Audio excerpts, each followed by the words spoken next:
Moana 2, which they just should have called Moana. Was that not a missed opportunity? Mo''Anna? I think so.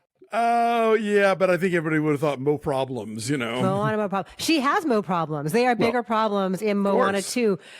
So this is a big sequel to the big, splashy, no pun intended, Disney animation extravaganza, a huge hit when it came out. Gosh, 8 years ago. 2016, yeah. Yeah, we reviewed it on What the Flick 8 years ago. So here we are with a sequel. Thanks for being here. And we'd love if you subscribe if you have not, because although we really love the heavy duty art house movies and awards contenders that come out this time of year, we'll always do a big animated film like this for you as well. We always want to hear your thoughts too. So come hang out with us. Alonso, what happens in Moana 2? This is bigger than the ancestors. Bigger than us. The entire ocean is counting on us. So the film opens with Moana exploring nearby islands, trying to find other people out there beyond just her own village of Motonoi.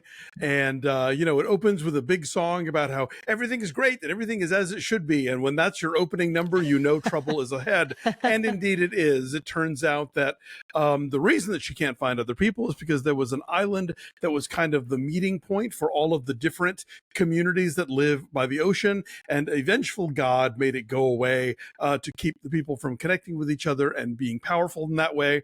The ancestors tried to find it, but now the ancestors have said that Moana has got to be the one to go do it. So off she goes again on another journey, this time beyond just the rooster and the pig. She brings with her some other members of the community, including a storyteller, a farmer who's along very begrudgingly, and a boat builder. And of course, they cross paths with Maui, the demigod, voiced by Dwayne Johnson. Auli'i Cravalho returns as Moana, and it's kind of the same movie again. The first movie, she had to go to a place and find a thing, and here she goes to a place and finds a thing. It's a bigger thing. A bigger thing. And the difference is that in the first movie, it was sort of a journey of self-discovery, and she was learning to believe in herself and understand her abilities. And this time, she is a fully actualized young woman going to a place and finding a thing. We also don't have Lin-Manuel Miranda back, and so the songs are kind of eh. And I loved looking at this movie. It's gorgeous.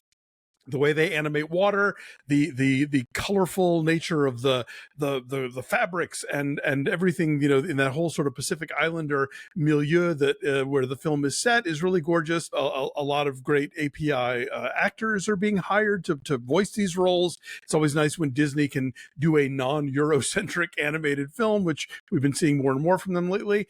But as sequels go, this kind of reminded me of back in the early 90s when they would do The Lion King 2 and release it on VHS. This feels like that kind of sequel. This is better than that. Well, I mean, yeah, qualitatively, sure. But in terms of, are we really expanding the world? Are we deepening this character? Not really. Moana's great. Moana knows what she wants and is never selfish or cowardly or anything. She's great. She's got it. She's going to do it. She's on it. And that doesn't give you a lot of dramatic room to play with as a leading character, and so yeah, this just all kind of felt sort of familiar and by the numbers and beautiful, but familiar. Yeah, I enjoyed it a lot more than you did. And I know a lot of people who are much younger than we are have very deep emotional ties to the first they grew Moana. up on this, yeah. It's transformative. It's definitive of their youth. I don't have that. I remember we liked the first Moana quite a bit.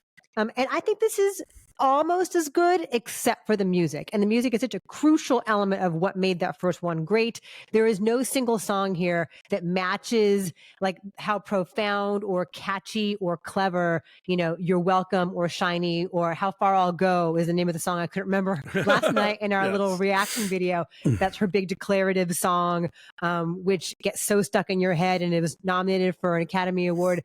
Nothing of the songwriting skill exists here. There's a song called Get Lost that a character sings to her that kind of changes the way she approaches this mission that she's on. Right. It's this woman who is Also underwater. I don't want to describe it. Yeah, no, a character that before we started recording today, we were like, who was she and why is she? Like, it's never really explained, but you do need to stick around for shawarma. This movie does throw you a thing in the middle of the credits to let you know that there could well be a Moana 3. No, not that that's a shocker to anyone, but they're setting up some more stuff.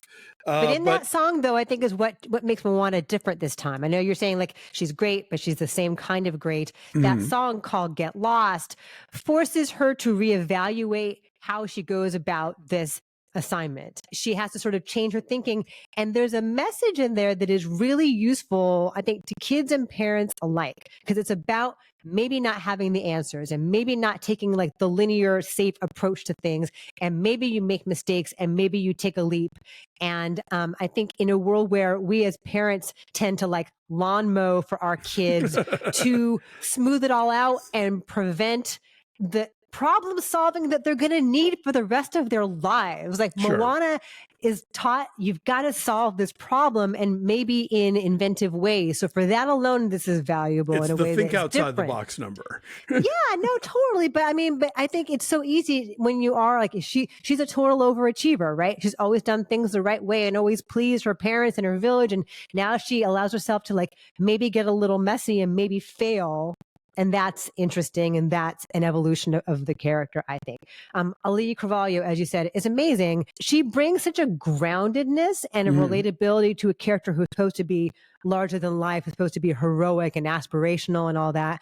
She's not waiting for anyone to come and save her. Not even Maui, you know, she's doing this and then Maui shows up eventually because of course he has to because he's Dwayne Johnson. She's not looking for a man to rescue her. No, not looking for a magic spell to change things. She's I've always loved the fact that that she's in a position of power, and neither movie ever for a second is like, but you're a girl, you know, like it's just taken for granted that no, you're the next chief, and you are the wave finder or the wayfinder, whatever. Like she has these skills and abilities, and it's her gender never plays into it. She's just real good at it, and you know, capable and smart, and you know, and so yeah, that also is refreshing in the Disney world. But again, that was all in the first movie. Yeah, it's just more like so. She's a little bit older now. Yeah, exactly. So you know, she's a great older sister now. You know, she has a kid sister now. I would have liked a little more, not necessarily world building, but just sort of like take this character out a little further. Like, yes, we get to meet more people within her community that go with her on the journey and stuff, but I don't know. I think like Inside Out 2 for me is like, if Disney's going to be in the sequel business, which it looks like they are, we've got Zootopia 2 coming, and I don't know what else. Like they're really afraid of gambling on something like Luca or Turning Red, unfortunately. Then they need to maybe like figure out how those sequels are going to take us past what we've already seen and what we already know. And I thought that with Inside Out 2, they very organically like, okay, this character's older. What else is she dealing with? What are these new feelings that are going to come in? And I don't think they quite crossed that threshold with Moana 2, which is disappointing because I didn't love the first Moana, but I think I'll give Disney the benefit of the doubt of like, because they are making a musical set in a part of the globe that they normally haven't, that they wanted everything else to be very sort of recognizable and safe and approachable for audiences. And that's fine. But to do it twice sort of feels like, well, lean in more to something else, you know? I think they do, though. You say like the world building is not there, you say, but I think like in terms of her expanding how far she goes, how far she'll go, the creatures are weirder. Like there's a weird vibe that happens about like 2/3 of the way through that is almost like spiritual, metaphysical in a way that is exciting and strange. And I think some of the creatures that she comes across are beautiful and bizarre. And yes, we get more of the coconuts, the Mad Max coconuts, right? But like even they feel like maybe there's a little bit more depth to them. The pig and the chicken are the pig and the chicken, and they're just there for comic relief, and they're reliable. They're always cute. But there's the look of it is wondrous, and like the skies and the sea, as you mentioned, the skies, the seas, the creatures, the giant clam, whatever happens inside the giant clam. Yeah, it is a bivalve that becomes a part of the.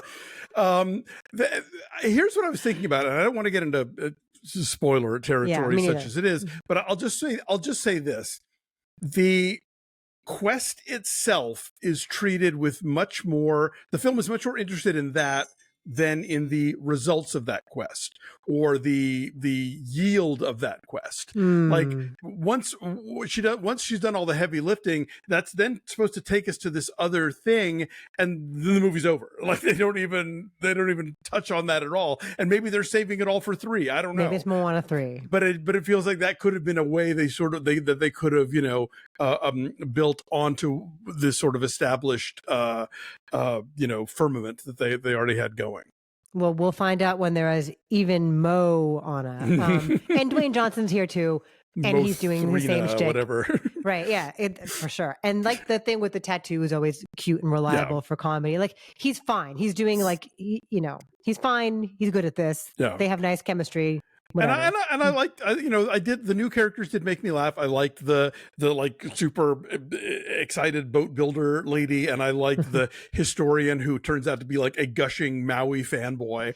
Like, they find some fun stuff for that. I'll give them that. And Auli'i is always awesome. I enjoy her. And she gets to sing these songs, although they're not that great. She's great at them. Anyway, yes. What is your number on Moana 2? I'm giving it a 6. I gave it a fresh tomato, but like the least fresh tomato I could, because I did love looking at it, and I like this world. I just want to see more of it and see them do more with these characters. Yeah, I would say like a 7.4. If you're looking for a movie to go see with your family over the holiday, it is lively, it is beautiful, it's super enjoyable. You will have a good time.